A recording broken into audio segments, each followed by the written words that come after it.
India prides herself of having the third largest armed forces in the world and is a force to reckon with. The allocation of defense in India's union budget is approximately 35 billion US dollars. India is one of the largest importers of conventional defense equipment and spends about 31% of its total defense budget on capital acquisitions. India is expected to spend around $220 billion in the coming decade to modernize its armed forces. Around 60% of defense-related requirements are met by imports, which offer a huge opportunity for import substitution. मैं आज लाल किले की प्राचीर से विश्व भर में लोगों से कहना चाहता हूं, कम make in India. The Make in India initiative was launched by Prime Minister Shri Narendra Modi in September 2014, with an aim to make India a global hub for manufacturing, research and innovation, and an integral part of the global supply chain.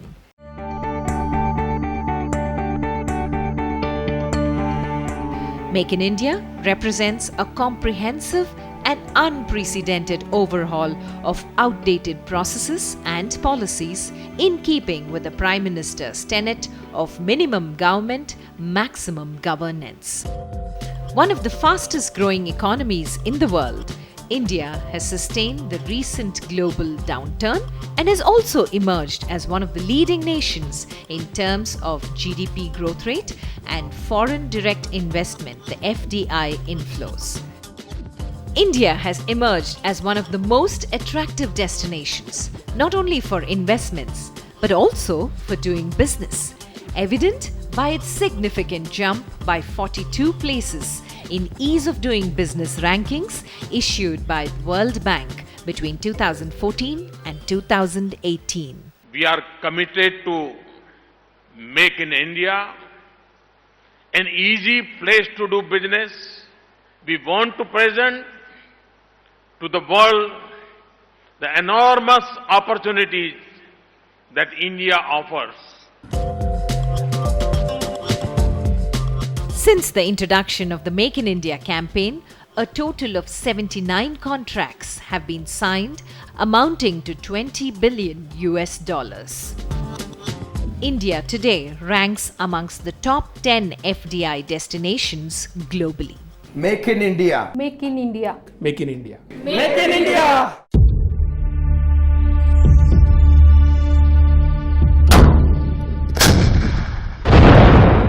To move towards self-reliance in the defense sector, the Department of Defense Production has undertaken many initiatives for boosting indigenous defense production under the Make in India. FDI limit has been increased to 100% in defense, which is likely to result in access to modern technology.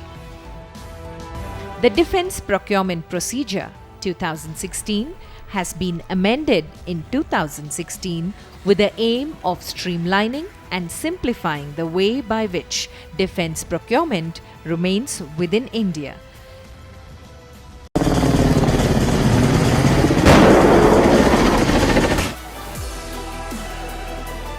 It's evident that achieving the goal of self-sufficiency for the Indian military will require a means to incorporate innovation rapidly. The Defence Expo that took place in April 2018 had 670 defence firms participating in it. It was the 10th edition of the Defence Expo with the theme India, the Emerging Defence Manufacturing Hub. The great Indian thinker Kautilya wrote the Arthashastra more than 2000 years ago. He said that the king or the ruler must protect his people. And he also said that peace is preferable to war. India's defense preparedness is guided by this thought.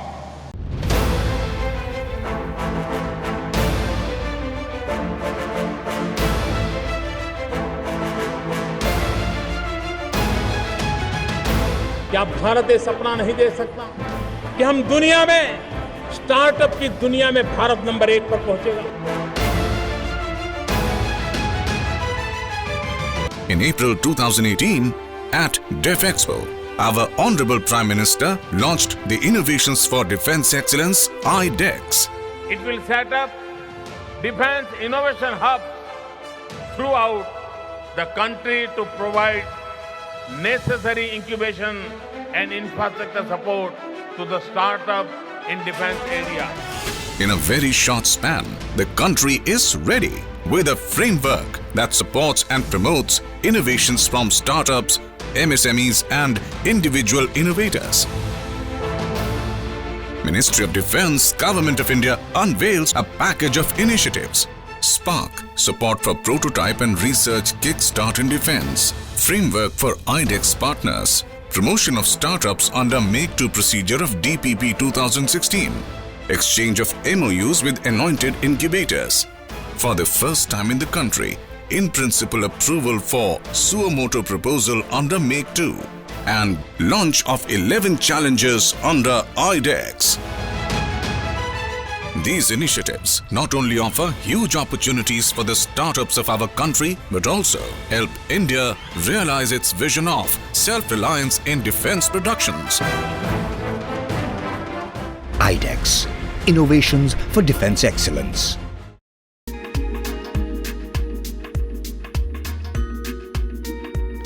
Taking the IDEX initiative further, the Defence Minister Srimati Nirmala Sitharaman launched the Defence India Startup Challenge on 4th August 2018 in Bengaluru in partnership with the Atal Innovation Mission. If several Indian brains are doing that kind of cutting-edge things outside, why is it that we are unable to do it? The Defence Minister stressed on maximum utilization of Indian brains towards creating a contributory ecosystem.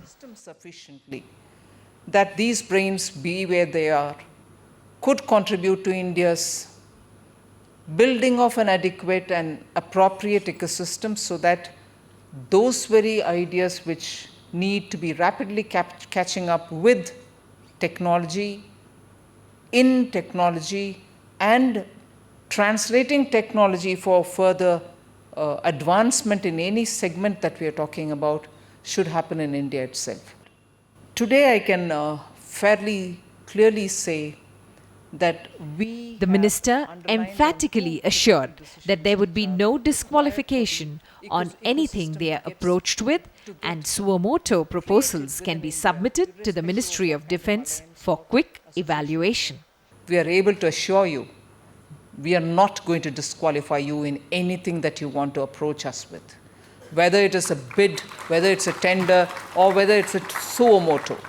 So all three avenues are open. You can be part of a bidding process, or you can Suomoto say, look, I'm not waiting for you to create the necessity.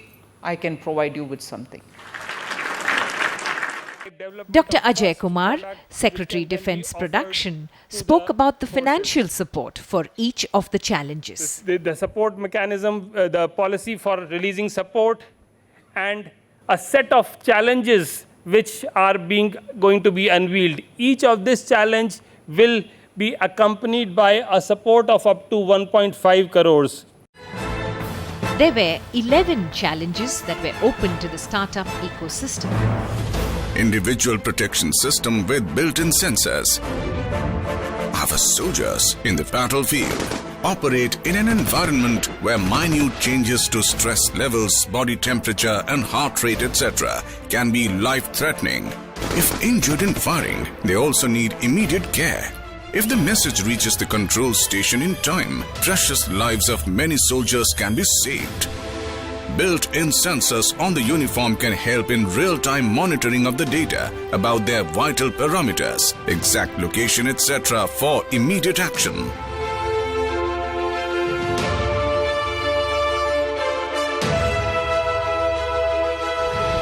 See-through armor. Soldiers in the armored fighting vehicles have limited situational awareness. Confined inside the cabin, they are unable to get information about situation outside. A solution is required to provide them 360-degree situational awareness. The use of cameras and sensors, digital mapping system can help in tracking the positions of surrounding features. Carbon fiber winding. In the field, our soldier has to carry many loads with him, leading to fatigue. If at least the load of weapon is reduced, their endurance level will increase. A system or technology is required which reduces the weight of the launchers without reducing its lethality. Active Protection System, APS. Soldiers with a battle tank are always exposed to projectile attacks. The present protection explosion system works only on physical contact of the projectile with the tank. Won't it be safe for our soldiers and the tank as well if the impact of the projectiles is neutralized at a distance itself?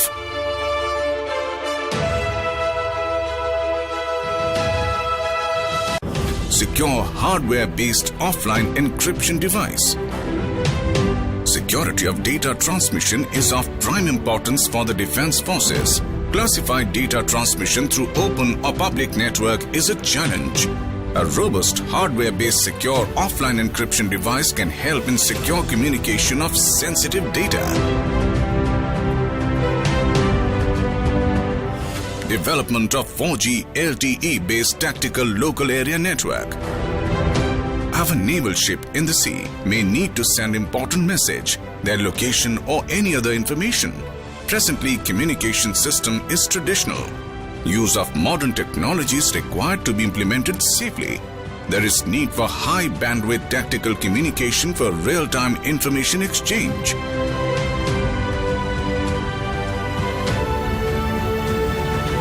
Development of advanced technology-based desalination and Bilge oily water separation system. Our naval ships have to move from one place to other, one ocean to another. The salinity or other properties of water is different at different places. Thus, the availability of usable water on the ship suffers due to low output and efficiency of the RO system. An advanced technology-based desalination system and Bilge oily water separation system is required.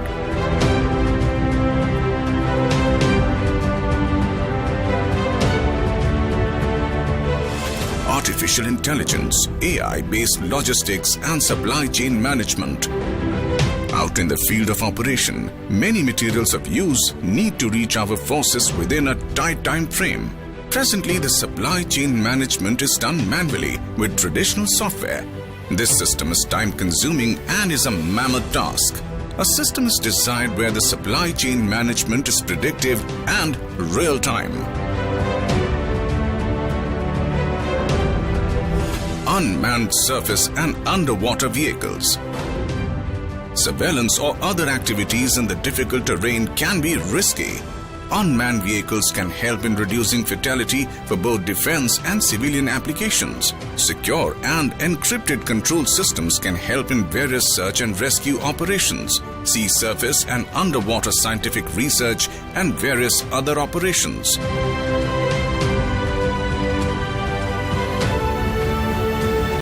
Remotely piloted airborne vehicles.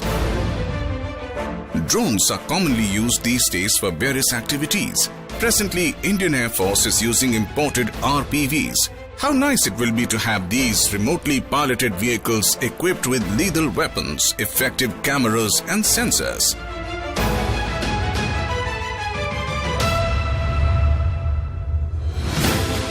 Laser weaponry. Our forces use projectile weapons in which the accuracy of hitting the target is less perfect, and laser guns hits the target straight, head-on, and in flash of a second. Lasers are silent and invisible to the human eye. They have a near perfectly straight trajectory, more precise in finding its target.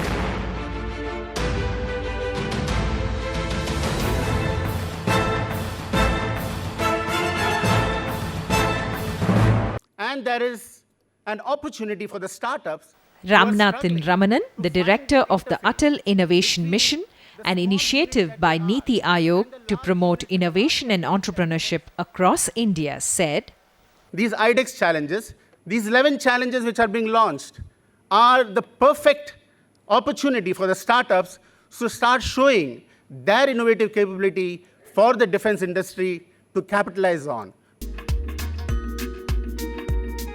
The Ministry of Defence also launched the Support for Prototype and Research Kickstart SPARK initiative.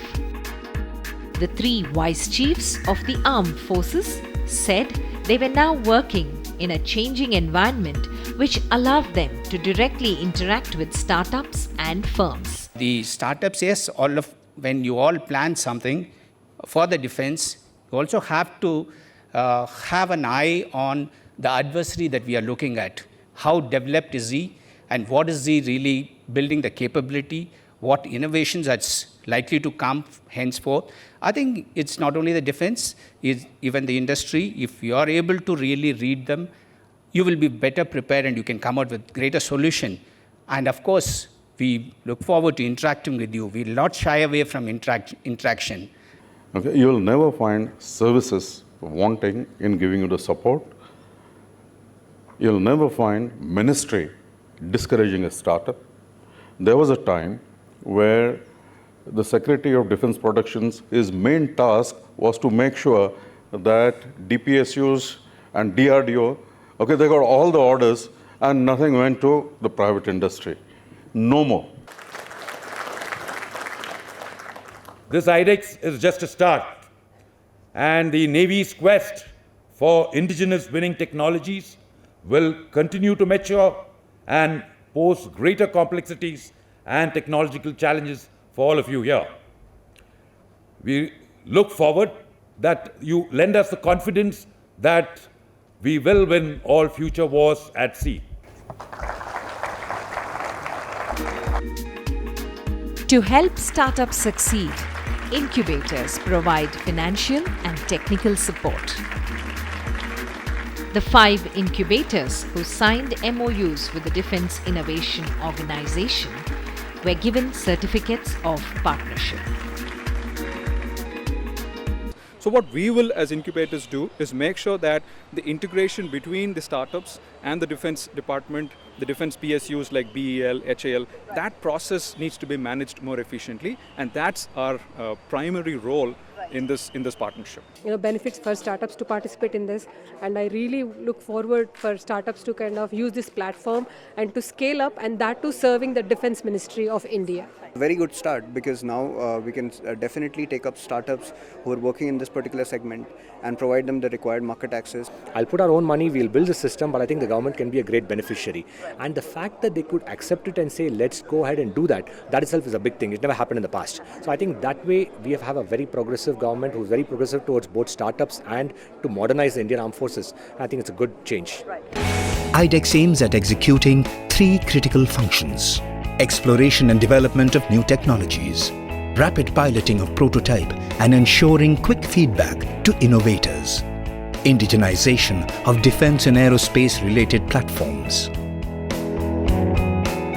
As the executive arm of the Defence Innovation Organisation, the IDEX aims to create channels for innovators to engage and interact with the Indian defence population industry. I have with me General Devraj Anbu, Vice Chief of Indian Army. So it's been a power-packed day, and by the end of the day, what is the takeaway for the Indian Army? I think the biggest takeaway is we all can contribute in the nation building, both the user as well as the one who is going to be making it happen, the startups. So the focus is on nation building? Certainly, yes, it's on nation building. How we can help each other, both the government, the user, and the ones who are aspiring to really contribute in this as startups, individuals, companies, and so on. So are you always there for these guys, for mentoring them when they need the help? Absolutely. Navy's had a tradition of mentoring these startups. We always reach out to the industry and find out what products they have which could support, which would provide the support we require for us in the future. And Navy has always encouraged such startups, and any of these startups coming to us with a great product, we would obviously consider it. We would provide all the facilities for them to develop on their project. And whatever trial requirements are there, testing requirements are there, all that will be provided by the Navy. The Defence Innovation Organisation, DIO, would be funded by two defence public sector undertakings, Hindustan Aeronautics Limited, HAL, and Bharat Electronics Limited, BEL. Today, I'm proud to say that they are able to supply products internationally. So that's how we believed in developing the ecosystem in India for aviation. And it is also a responsibility of HAL being a lead aeronautical industry in India. We have to create this system, and if not HAL and BEL, the leaders of these defense public sectors. So we joined together and we started the initiative, and the result is today, Honorable Raksha Mantri could find time to bless this event, to encourage the innovators and create the startups. We would like that all the startups should activate themselves in achieving that. And probably this is the best period of time when government is bringing out so many new schemes to encourage all the startups to achieve this. Defence India Startup Challenge. Who can apply? This challenge is open to startups recognized by Department of Industrial Policy and Promotion, MSMEs as defined in the MSME Act 2006. Individual innovators, research and academic institutions can also apply under Individual Innovators category. How to apply? Applications for the Defence India Startup Challenge will be accepted online and only through the dedicated form on the website. Just log on to www.aim.gov.in/IDEX. Click on Apply Now button. Enter the details of the project, upload project report and business plan. Click on Submit. Your application is now submitted to Defence India Startup Challenge. What's in store? Selected applicants will get grants up to Rs 1.5 crores along with unique opportunities to co-create defence technologies of the future with our armed forces. So it is for you now to literally pound us with all the ideas that you have, all the suo motu proposals that you want to give us, and shout on the top of the world if we don't respond.